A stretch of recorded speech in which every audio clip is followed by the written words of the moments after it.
It's Friday, May 13. In the headlines, public sector workers on alert for possible strike action. NWA survey to analyze road quality.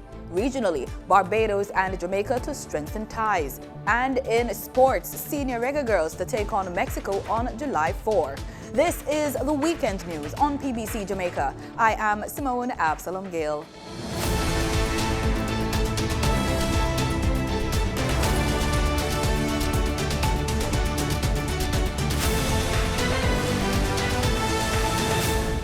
As air traffic controllers end their strike action, complete travel service have been restored at Jamaica's two major airports. The Jamaica Air Traffic Controllers Association, JATCA, says members have now received the necessary equipment to do their work. In a release, they say, quote, "The employees that provide radar services are now being briefed in relation to new operating protocols and will resume duties immediately using these new instructions," end quote. The JATCA says the controllers did not take industrial action but, quote, "had been constrained in providing services given the state of the equipment infrastructure and risks which exist. These risks are not supported by the documentation and standards that must exist for these services to be provided," end quote. The workers have complained that the aeronautical systems at the Norman Manley International Airport in Kingston and the Sangster International Airport in St. James are faulty and could malfunction. The group says the issue has been a long-standing one. The association says the additional support has been provided through interim procedures which will enable the controllers to provide air traffic services. As it relates to pay, the union says, quote, "The JATCA has not yet taken any action in relation to the ongoing wage negotiations or the public sector compensation review," end quote. The union made it clear that its members have been restive since January 2022 when it discovered that the public sector compensation review, quote, "never considered our group and was negatively impacting current negotiations," end quote. They also say, quote, "We advised the Ministry of Labour and Social Security that we have a dispute with the Ministry of Finance and the Public Service and will take further action unless there is satisfactory resolution of all disputed matters within the coming week," end quote. The government is working to avert possible strike action by the public sector workers. Public sector workers are set to walk off the job on Monday following a 72-hour strike notice on Thursday by the Jamaica Civil Service Association, the JCSA. The notice was served on the Ministry of Finance. Public sector workers are on alert to take action despite the ministry meeting Wednesday's deadline to respond to complaints about outstanding salary issues. The Jamaica Civil Service Association, which represents 30,000 government-paid workers, has expressed dissatisfaction with the ministry's response thus far. The group is also concerned that the ministry intends to use old rates when adjusting the salaries under the compensation review to be implemented this fiscal year. The National Works Agency, NWA, is currently commencing condition surveys on all roads on the central government control and step up its enforcement of the performance standards for road maintenance projects. The directive comes from a minister responsible for works portfolio, Everald Warmington. He says that the conditions surveyed to be done by the planning department through its road planning unit is needed to create a realistic maintenance program and allow for the necessary funding to be sourced. The minister has also directed the NWA to improve its supervision of contractors engaged in rehabilitating roads to ensure they are delivering quality work. A road that is rehabilitated and expected to last for a minimum of 10 years should not show signs of failure at the first show of rain. Proper supervision by our staff will be a critical factor in the maintenance and performance standards. Closer supervision will have to be done and must be done by the responsible staff of the NWA to ensure that quality of work meets the required standard and specification. I have engaged the CEO of the National Works Agency on the subject and have pledged the support of the government in having this matter receive serious attention, as we simply cannot continue along the same road. For performance standards, he says the most effective team size, equipment, methods, and procedures for performing the works will be defined for each significant maintenance project. A national road surface improvement program is also being implemented to guide the NWA's routine maintenance program. We'll have regular training sessions for contractors involved in our road maintenance program. Madam Speaker, this government is unwavering in its stance that the method and procedures developed by the National Works Agency for the effective maintenance of our roads must be fully understood before projects are assigned to these contractors. The National Housing Trust has committed more than $37.8 million towards the National Squatter Survey. Minister without portfolio in the Ministry of Economic Growth and Job Creation, responsible for works, Everald Warrington, made the disclosure during his contribution of the 2022-2023 sectoral debate in the House of Representatives this week. The squatter management no discussion on housing could be complete without addressing the incidence of informal settlements or squatting in Jamaica. The squatter management unit of the ministry has continued its work to quantify the number of squatter settlements in Jamaica under the National Squatter Survey. This initiative is funded by the National Housing Trust, which has committed some $37.8 million. The minister notes that collecting household and other data relating to squatter settlements across the island commenced in July 2019 and encountered several unforeseen challenges ranging from administrative glitches to adverse weather conditions and COVID-19. The squatter management unit has surveyed 269 settlements in 8 parishes. Clarendon, we did 70, Manchester 3, St. Anne, we did 40, Trelawney 26, and over 43, St. Mary 29, Portland 31, and St. Elizabeth 27. Madam Speaker, the total number of people living in these settlements is estimated to be over 83,000. To date, the database is fully populated based on the existing settlement data. The Squatter Management Unit is also working on a national squatter management policy and implementation plan with the overarching goal of facilitating gradual reduction and eventual elimination of all forms of squatting throughout Jamaica. The Office of the Prime Minister says Jamaica's final decision to put forward the candidature of its Foreign Affairs Minister, Senator Kamina Johnson-Smith, for the post of Secretary General of the Commonwealth is based on the strength of the government's confidence that she has the full range of competencies to lead the Commonwealth agenda at this time effectively. The OPM says in a statement, quote, "The nomination was put forward in a context where a change of leadership was clearly deemed desirable by the member states across regions. In fact, over time, 2 member states, Kenya and Tuvalu, announced candidatures for the post of Secretary General, signaling the pursuit of change by 2 regions, Africa and the Pacific." End quote. The statement says Kenya's candidature was recently withdrawn with an expressed hope that another candidate would come forward. It says Minister Johnson-Smith is being encouraged by quiet and public expressions of support and discussions on the priorities of the family of Commonwealth nations. Persons operating in the cosmeceutical industry and those with interest in that business are invited to participate in a survey being conducted by the Jamaica Business Development Corporation, the JBDC. The survey is available online via the JBDC's website and on all its social media pages. Persons may also complete a hard copy at any JBDC locations island-wide. The deadline to participate is Friday, May 13. Manager for Project Management and Research Department at JBDC, Amanda McKenzie, says the organization is interested in identifying the needs of the cosmeceutical manufacturers and respond to those needs. She says globally, the cosmeceutical industry is growing with the projected growth from $54.7 billion in 2022 to $96.23 billion by 2029. This, she says, is also reflected locally. There is an upward trend in demand for natural products by consumers and an increase in the number of producers entering the industry. Time now for our regular market updates from Gabriel Thompson in the Business Report.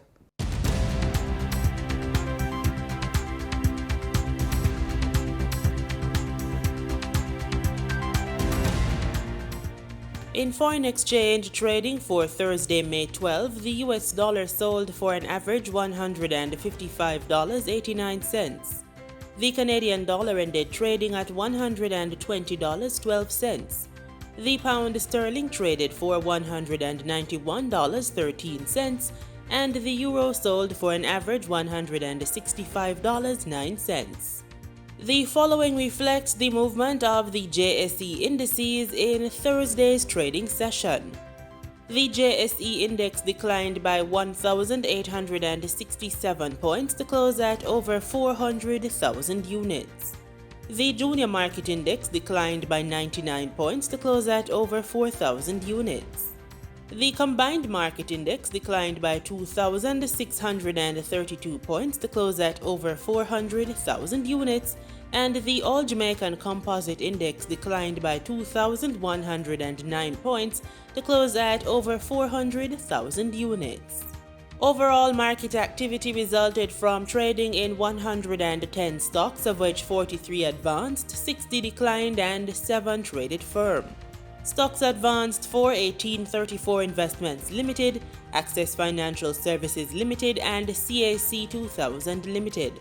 Stocks declined for 138 Student Living Jamaica Limited, AMG Packaging and Paper Company Limited, and Barita Investments Limited. Trading firm were Indies Pharma Jamaica Limited ordinary shares, JMMB Group 7.25% preference shares, and JMMB Group Limited 7.25%. The following companies represent the overall volume leaders: Trans-Jamaican Highway Limited with over 5.3 million units, JFP Limited with over 5 million units, and Future Energy Source Company Limited ordinary shares with over 3.9 million units. In regional stocks, in Trinidad and Tobago, Clico Investment Fund was the sole active security trading on the mutual fund market, posting a volume of 97,891 shares. On the international scene, the globalization of manufacturing and lockdowns in China has left the world's supply chain. China's aggressive pandemic lockdowns haven't just imprisoned many residents of the world's most populous country in their homes, they've also dramatically slowed commerce across the global supply chain. We haven't really seen the true impacts of that disruption yet. And so I think it's one of the best bellwethers right now for what's going on and where we're headed globally in terms of a potential economic recession.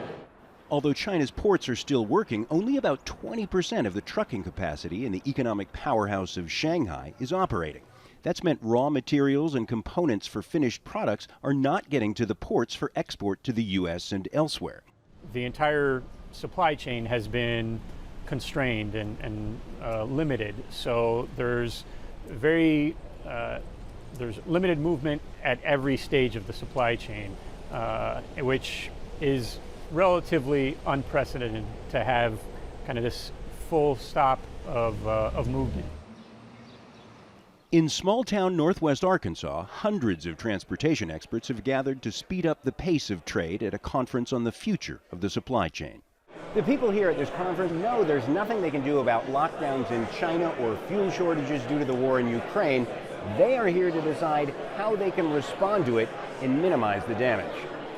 Some Chinese factories are expected to shut down when their current supplies run out. Experts predict that will contribute to a trucking crisis in the U.S. Shippers expect overall demand to fall by 23% from last year. Amazon launched its freight subsidiary in 2020, just as the pandemic hit. And after 2 rough years, the company's small business leader says the future remains just as uncertain. John Maynard Keynes used to say that the only true future is that all of us are going to end up dead.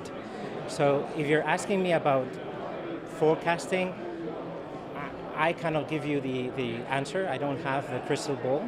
With lockdowns in China expected to continue through June, truckers are bracing for a rough summer. and high prices due to inflation are expected to quickly sour the economic engine of the U.S., the consumer, later this year. John Hendren, Al Jazeera, Rogers, Arkansas.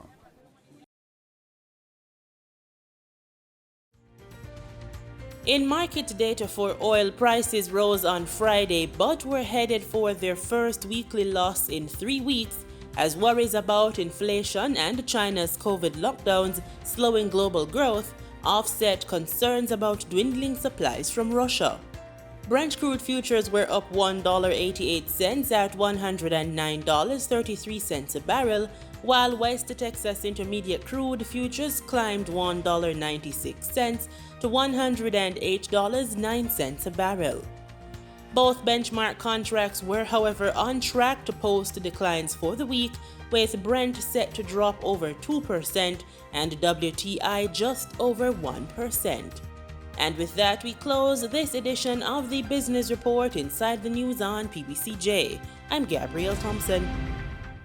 Now for a quick weather report. The Met Service says a trough is expected to cause cloudy conditions with periods of showers and thunderstorms across sections of most parishes for the next several days. Additionally, windy conditions are expected, especially across southern and northeastern parishes, beginning today. This afternoon, we can expect showers and thunderstorms mainly across sections of central and western parishes. Lingering nighttime showers are likely across eastern parishes. Winds are forecast, especially across southern and northeastern parishes. In regional news, Barbados and Jamaica have identified several areas of cooperation the two CARICOM states will deepen. They were identified and discussed during a courtesy call at Ilaro Court, the official residence of the Prime Minister, by Jamaica's High Commissioner Arthur Williams on acting Prime Minister Cynthia Bradshaw. Mr. Williams says Jamaica is keen to assist Barbados in sports development, given Jamaica's success in the region and on the international stage. Ms. Bradshaw highlighted Jamaica's contribution to the Barbadian economy through investment and expressed optimism about new opportunities in other areas. Meanwhile, the Minister of State in the Ministry of Foreign Affairs and Business Development, Sandra Husbands, also present, suggested that sharing best practices with this island's stock exchange was an excellent area to pursue. She also noted opportunities for trade missions for entrepreneurs, fashion, the signing of a cooperation agreement, and labor exchanges. With Parliament in St. Kitts and Nevis dissolved, the People's Action Movement, PAM, one of the fractured Team Unity government parties, says it is confident and ready for general elections.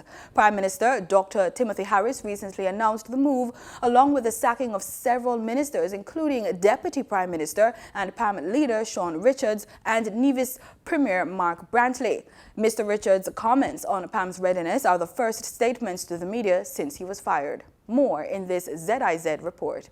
PAM supporters gathered at the Robert L. Bradshaw International Airport on Wednesday afternoon to welcome home party leader Sean Richards. Mr. Richards was returning to the Federation after attending the funeral of a St. Kitts-born councilman in Massachusetts.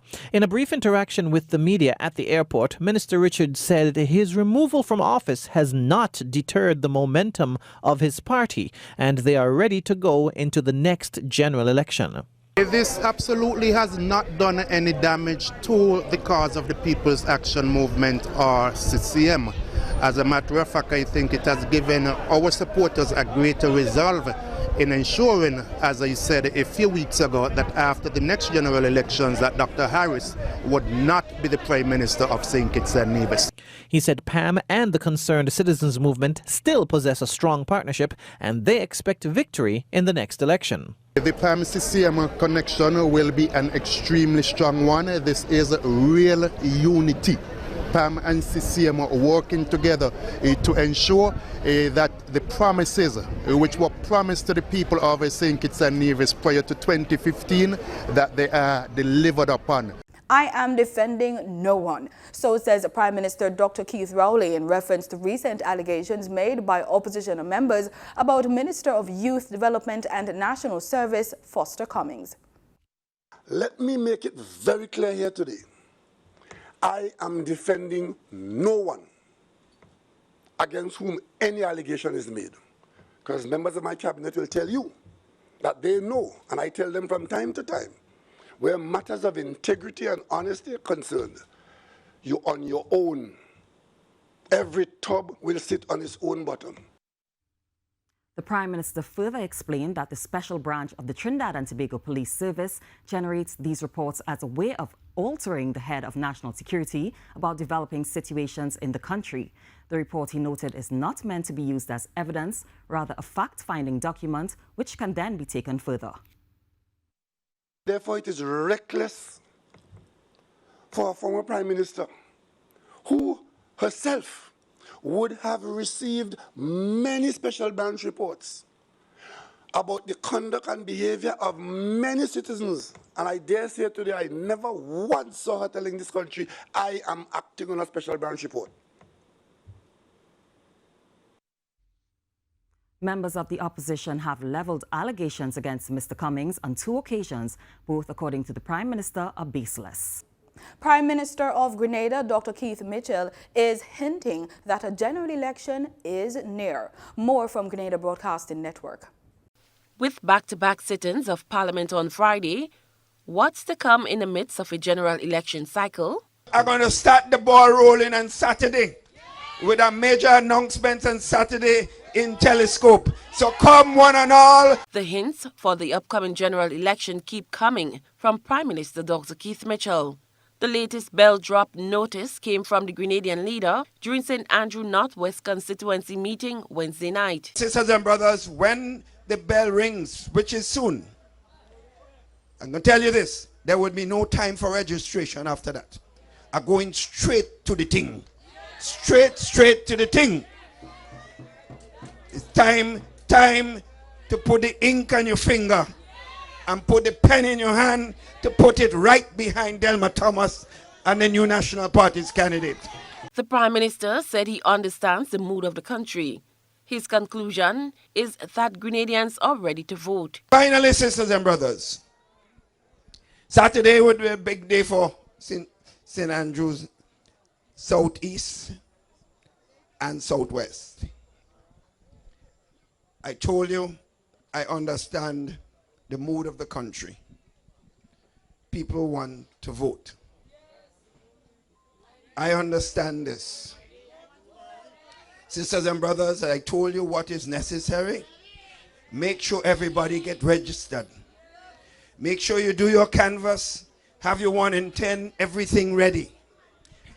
Curious eyes and ears will be on Mount Welldale on Friday, as the lower house will sit for a second time this week, with a special sitting carded for 9 a.m. to be followed by the sitting of the upper house at 11 a.m. The lower house already met on Tuesday. Cherry and Blackman Stephen, GBN News. Still in Grenada, even though COVID-19 cases are rising as Carnival nears, the Grenadian government says life must continue. On Wednesday, parliamentarians voted on the revocation of the Quarantine Act. More from GBN News. The act, which was repealed, has been replaced by the Quarantine COVID-19 Regulations Act of 2022, which was passed in Parliament today. The revocation of the Act means that the Minister of Health no longer has the full authority to make changes to COVID-19 regulations without first getting parliamentary approval. The bill was piloted through the House by Minister for Finance Gregory Bowen. As it stabilized on the 4th day of April 2022, the Governor-General has revoked the declaration of the emergency proclaimed on the 11th day of January 2021. It is now expedient that the Quarantine COVID-19 Repeal Regulations 2022 attached hereto as a schedule be confirmed by the House of Representatives to repeal the Quarantine COVID-19 Regulations 2021. Now, therefore, be it resolved that pursuant to the provisions of Section 4, subsection 3 of the Act, that the Quarantine COVID-19 Repeal Regulations 2022 be now confirmed by the House of Representatives. Tourism Minister Dr. Clarice Modest-Kerwin highlighted the fact that the COVID-19 cases are on the rise. She called on people to take personal responsibility for safeguarding their health. So there are some changes. The numbers keep going up gradually, but thankfully few hospitalizations, few very seriously ill persons. We have to, as individuals, take full responsibility for our health and do what is necessary. Health Minister Nicholas Steele notes the concern about the proximity of Carnival in the midst of the increased confirmed and active cases. But in his words, life must go on. We are on the other side, we truly do hope, of this pandemic. We are, as we have said consistently in the last couple of months, learning to live with COVID. Let me be specific again, Mr. Speaker, learning to live with COVID. Mr. Speaker, we still have to keep our guard up, but we must find that balance, and we continue to find that balance. During the recent Carnival launch, Culture Minister Yolam Bain Hosford said that while they are being optimistic, it is essential to pay attention to the global developments with the COVID-19 cases. Whether the show will go on as planned remains to be seen. In sports, Jamaica's Reggae Girls will go up against hosts Mexico on the opening day of the 2022 CONCACAF Women's Championship CWC, according to the full schedule released by CONCACAF on Thursday. Jamaica's senior women's team, who are 5th in CONCACAF and 51st in the FIFA rankings, face an opponent rated 3rd in the regional rankings and 27th overall. Their encounter will be one of 2 matches that will kick off on July 4 at Estadio Universitario in the region's final round of qualifying for the FIFA Women's World Cup Australia and New Zealand 2023 and as a qualifier for the Paris 2024 Summer Olympics. The other match will be the reigning FIFA Women's World Cup champions United States versus Haiti. CONCACAF says the revamped CWC, which will be held July 4 to July 18 in Monterrey, Mexico, is a vital part of the Confederation's new women's senior national team ecosystem, taking place from 2021 through to 2024. 8 teams are slated to participate in the tournament, including Canada, the 2020 Tokyo Olympics gold medal winners, who, along with the United States, qualified by being the top 2 ranked teams in CONCACAF. Jamaica, Haiti, Mexico, Costa Rica, Panama, and Trinidad and Tobago secured their tickets to the 2022 CWC due to first-place finishes in their respective groups during the qualifiers. Mumbai Indians defeated Dwayne Bravo and the Chennai Super Kings by 5 wickets in the Indian Premier League Thursday to end the playoff hopes of the 4-time winners. Sent into bat, CSK lost wickets at regular intervals and were bowled out for 97 in 16 overs at the Wankhede Stadium. Skipper Mahendra Singh Dhoni top scored with an unbeaten 36 of 33 balls, while Bravo got 12, with player of the match Daniel Sams picking up 3 for 16. In reply, Mumbai completed the task with 31 balls to spare after struggling at 33 for 4 in the 5th over to eventually reach the target of 103 for 5. Bravo took none for 12 from 2 overs. It's the weekend and you know we have to check in with our entertainment reporter. Hey Alicia, what's happening? Hey Simone, on this week's show rundown, we have a DJ coming out of the NWC strike. The legendary Sly Dunbar from the duo Sly and Robbie turns 70. Kes the Band set to perform at Essence Festival of Culture in New Orleans. Mothers learning to reset, renew, and reimagine a better life with Young Mummy Diaries. To new music and a whole heap more. So join us this Saturday at 8:30 p.m. on PBC Jamaica for entertainment recap with your girl, Alicia. Thanks, Alicia. And that's a wrap on this edition of the news on PBC Jamaica. Pleasant viewing.